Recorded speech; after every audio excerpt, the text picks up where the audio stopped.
اللايف ده هو شغال على فكره، يعني ببص في نسبه المشاهدات اللي عليه، يعني تقريبا كان 2400 بالصلاه على الصلاه، يعني شغال فوق فوق فوق فوق، وبوصل احيانا ل 5000 مشاهد، والكل عمال يقول يا عسل يا سكر. طبعا عسل وسكر كلام الفاضي.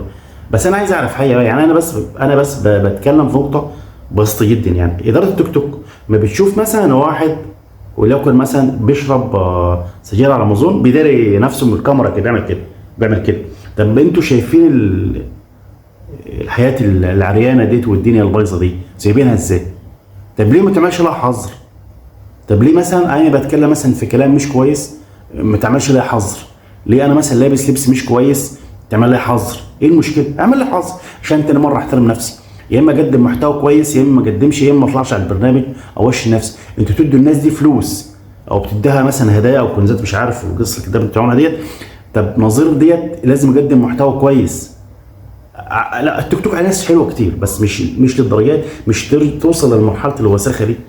يعني انا بتكلم مش عارف، انا يعني انا عايز اقول اكتر من كده، بس هي طول النهار